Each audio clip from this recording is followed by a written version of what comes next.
Hi, Film Addicts. Welcome to the show. Today we have a very special guest for you. We have Bryan Soroka. He is the founder and chief officer of Anime Village Inc. He's also an award-winning copywriter and creative director. Let's welcome Bryan to the show. Hi, Hi, thanks for having me today. Great to be here. Yeah, well, welcome. You are doing some fantastic things. I'm so excited to have our guests learn about this. Can you metaverse that you're building, right?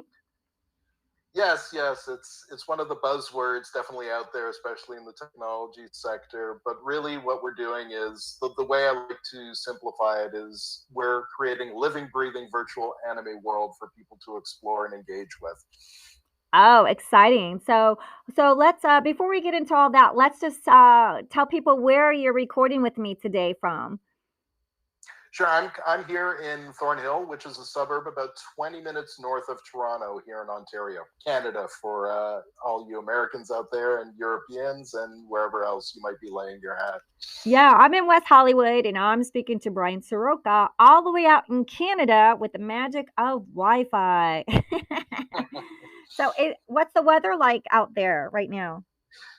Temperature has definitely dipped. Unfortunately, when that happens, I mentioned to you before, I've had a bit of a cold. So if my voice is a bit raspy or a bit off, that explains that. It always happens this time of year. But things are definitely, we had 20, 25 degrees a couple of days ago, and now it's just dropped down to like the 12s, the 13s. So Oh definitely my. fall is on the horizon. Okay, because we're recording a little bit before the show's going to go on the air. So we're here like in double digits in California, and he's in 12 degrees. Oh my god!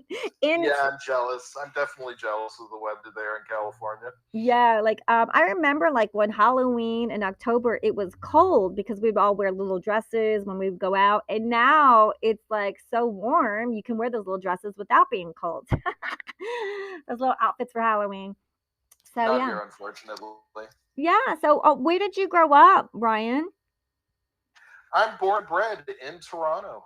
Worked here all my life and started a family here. I've been married for longer than I care to admit. I've got three. I always call them young ones, but they're not that young anymore. But they're very excited about what we're doing. Fortunately, I've raised a couple of monsters when it comes to the anime and manga side of things. So I always use them as guides for what we're creating, if it's relevant, if it has that cool factor, right? Simply because generally there is that generation gap when it comes to things. Even though I've been a fan since I was like 5, 6 years old, going back to Gatchaman, which was Battle of the Planets, which they named for the North American market.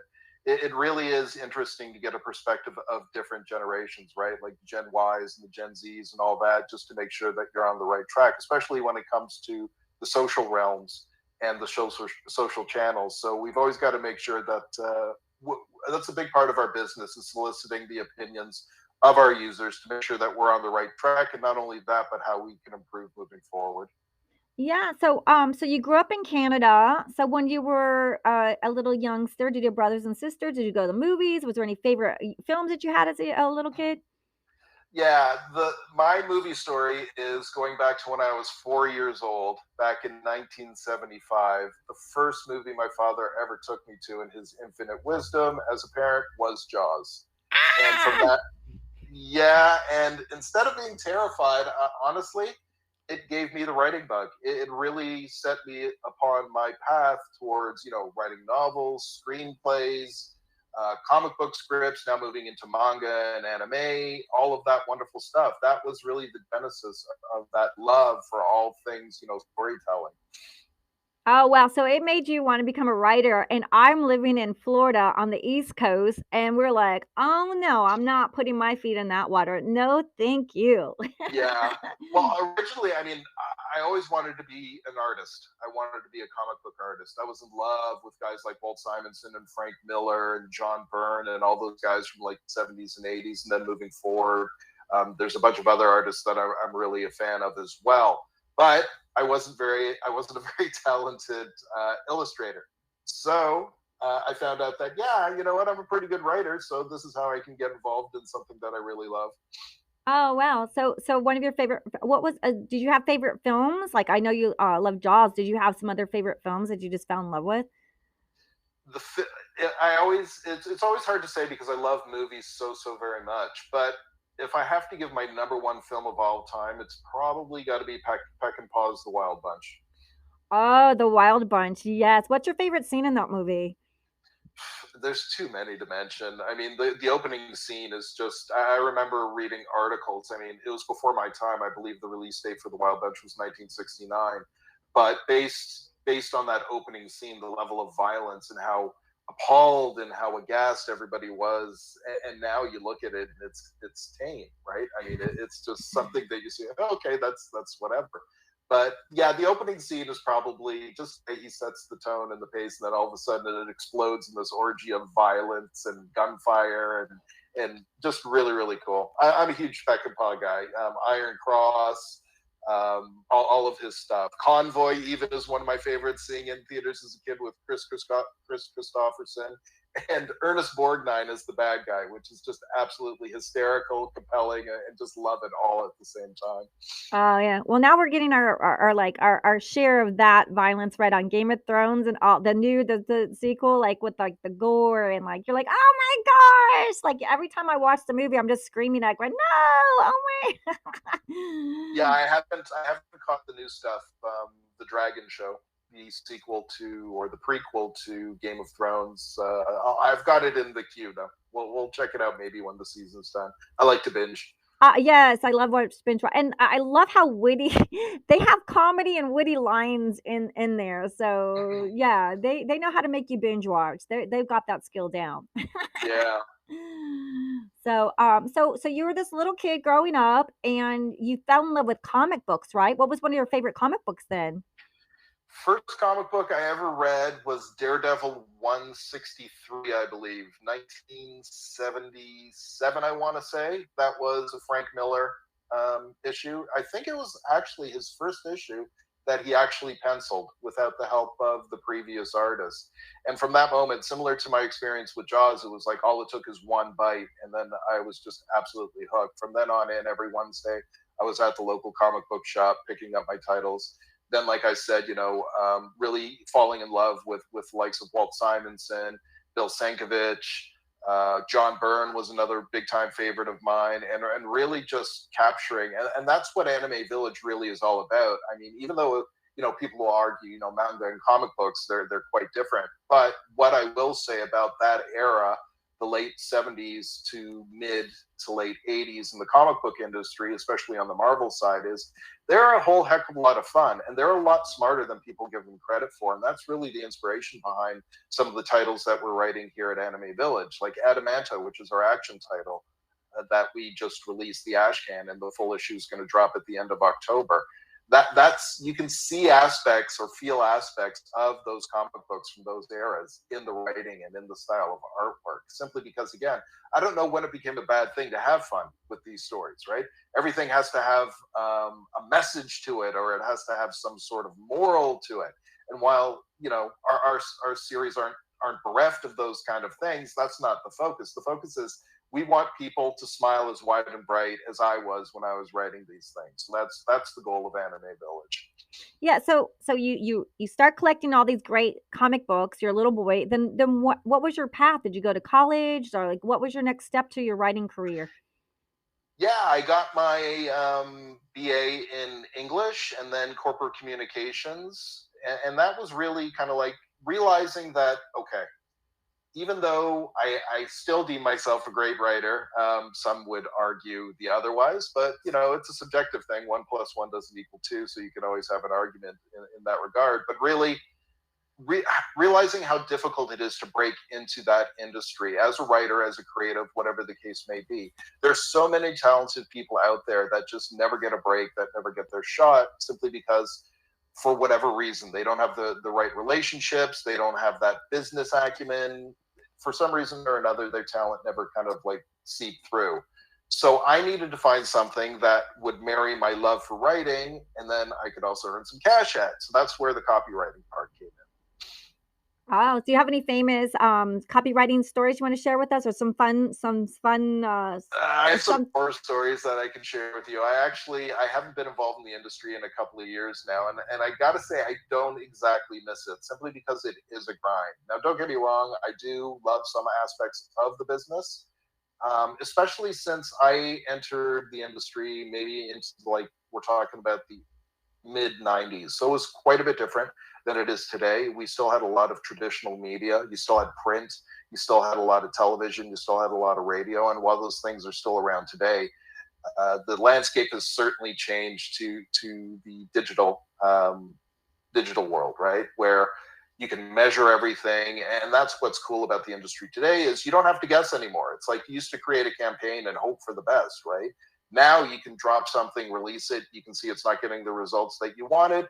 You can shift on the fly and then go to plan B and then change it up from there. So, yeah, I mean, the advertising industry is cool, has a lot of cool things, met a lot of great people, a lot of colleagues that I still keep in touch with over the years. But again, it can't compare to my love for, like, I'm sitting back and spending my days writing manga scripts, right? I'm planning out these different characters and creating these worlds. And it's like, what could be cooler than that? It's been a lifelong dream of mine. So tell us how Anime Village Inc. came about. So you love a obviously manga, and you love anime. So Yeah. so how did you start this whole metadata universe? Can you tell us how it blossomed? Sure. So I met my partner Gary. He's out of Indiana, Indianapolis actually, and he is a business guy, and he has several startups and successful exits. While we're quite different in our professional pursuits, what we share in common is a passion for anime and manga. When the pandemic hit in 2020, I was a partner at an advertising agency.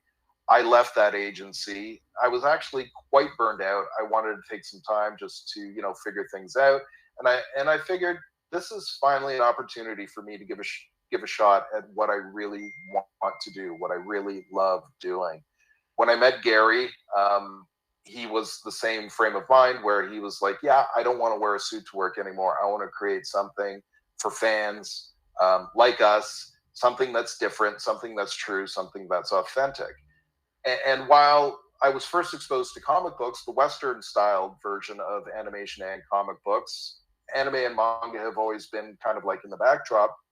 And then over the past 5 years, the way the industries have been shifting, I alluded to this before, where we have this storylines that are driven not by, creative, fun, engaging characters and worlds and circumstances. They're reflections of the creators themselves who have these agendas, which, let's face it, you agree with them or don't agree with them, that's fine. But I don't think that should be the centerpiece of a creative work. Don't get me wrong, you can always have these messages that are built into them, but you should not have that as the focal point. So rather than, I become quite disenfranchised with the Marvels of the worlds, with the DCs of the worlds. The only title that I've read on an ongoing basis over the past, I want to say, 3 years is a title called The Immortal Hulk with an artist named Al Ewing and Joe Bennett. But they got off the book a couple of years ago, maybe even 1 year ago, and the creative team that took over is just in my opinion, not very good. So, this is my roundabout way of saying that anime and manga is not hampered by this creative stifling, by worrying about adhering to these agendas and worrying about their creative and all that. So that's why we decided, okay, if I can write a book that I don't have to worry about, all of these things, and I can just focus on the creativity and sending these messages out to the folks, then why not go for it, right? And that's what we've done. And yeah, it's been a real blast. It's manga and comic books differ quite a bit. People will argue that it's the artwork, it's the look. I would argue that it is more because manga tends to focus on the characters. They focus on establishing an emotional tie between those characters and the readers. North American storytelling, on the other hand, is everything is constructed to move a plot forward, right? Every scene, every panel, every piece of dialogue is, Okay, we got chug, chug, chug, 1, 2, 3, we're moving this stuff forward. That's not manga. You can have a whole issue that's just one long fight scene, I right? love You'll it. never find that in a comic book, right? I love that, because that's as a writer and a creative, you don't want any boundaries. You don't want anyone to tell you what to do. That's why we write, because there's no rules. A book can be anything. Can be one word on a page and it's a book. And like I love that, like you said, like one long fight scene or one long scene of the character just contemplating life or just having a good time. I love that. I love that there's no rules.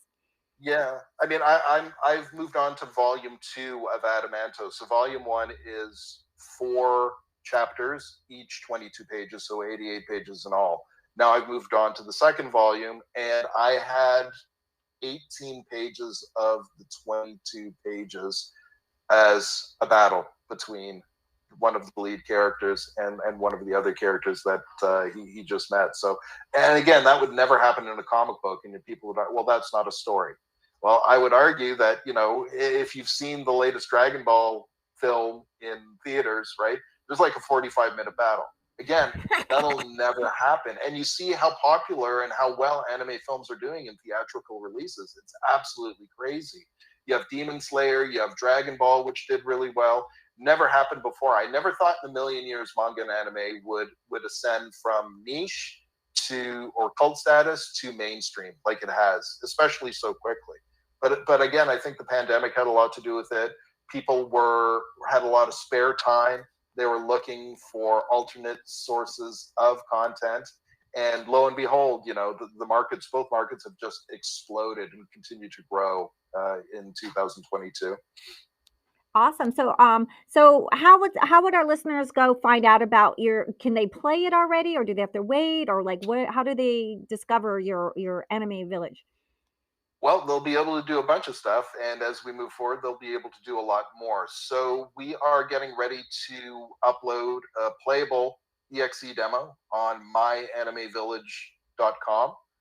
So you'll actually be able to get a taste. And when I say just a taste is because you'll be able to take your avatar, which is Shinichi Tanzo, which is our chief protagonist from Adamanto, and you'll be able to check out Village 555, which is the hub of our metaverse. And when I say we're creating a metaverse, it's a bit of a misnomer because we're actually creating metaverses. I've kind of taken my advertising and marketing hat and put it on when we built the Anime Village business, simply because we realized that if we just focus on one, if we just had the Adamanto line, if you're not into the action segment, then it probably won't speak to you. So that got Gary, my partner, and I thinking, what if we created, if we focused on 4 different genres, main genres, and then we build subgenres under there, but the main genres will act as what we're calling genre villages. We tie the manga into those villages, and then the storylines introduced from the manga drive the metaverse quests and some of the activities. And that's exactly what we're doing. So Village 555, like I said, is the one anomaly in that it is not tied to a genre. It is the hub where people will go to first experience Anime Village. And then from there, they can transport themselves and their avatar to the different genre villages that we're building. The first of which, like I mentioned, is Adamanto Action. The island is called Fury Falls. Then we have Adventure, which is Legends Gate. We have Supernatural, which is Mystic Valley. And then finally, we have Slice of Life, which is going to be Harmony Hills. But the first build is going to be Fury Falls. And that's going to be taking place, I would say, over the next 6 months. Oh, great. So do they need a code, or they can just where do they need to go? Like, do they need a code? Do we need to give them a special No, code? all you Or have to do to so Brian's about to tell us like how our listeners, if you'd like to check out his anime village and get your avatar. you So there? oh yeah. So Brian, what how do they go check out the anime Yeah. village? You go to myAnimeVillage.com, and at the top navigation, there's a preview link, and all the directions are there on how Okay. to download the EXE. It's pretty simple. So myAnimeVillage.com. I'll put it in the podcast summary. So anyone listening who wants to check out Brian Soroka's a really, really cool anime village with what's the lead character's name again? The avatar? Shinichi Tanzo, which is, it's kind of combining my love for film again with anime and manga. So Shinichi, for those who know, was actually the real first name of Sonny Chiba. And Sonny Chiba, I'm a huge, or unfortunately he passed away several years ago. Street Fighter is one of my favorite action series of all time. He was just an inspiration to me. Just a great actor, just incredibly talented man. And I always wanted to create a character that somehow incorporated some of his traits and personality. So Shinichi, the lead protagonist from Adamanto, is actually named after him. Tanso is actually Japanese for iron, or like a thing of iron, which pertains to he is a bladesmith, and there's some other aspects of the narrative that tie into that whole ironclad thing. But yeah, that's the way that one went. And you said that the avatars you can like get special like costumes and weapons and accessories and right? Yeah, that's really based on another mandate for Anime Village. Is that we realize that Metaverse, Web3, NFTs, all of these wonderful acronyms and catchphrases. There's a lot of I want to say people are a bit suspicious of them, and they have a right to be, simply because look, it's an emerging market. Whenever you have an emerging market that takes off like this, you're going to have a lot of speculation, a lot of speculators. They're going to drive the prices up of things that don't present any value. This has certainly happened in the realm of NFTs, where you have people that are buying these products, these pieces of art, video, music, for hundreds of thousands of dollars in some cases. But what real value do they offer the purchaser? So when we were thinking about, okay, we're going to offer NFTs simply because we think it's an important part of product mix, it really represents a very small part of our business. But at the same time, if we're going to offer them, we want to provide value for the people that are purchasing them. And how we can provide added value is by introducing utility into them.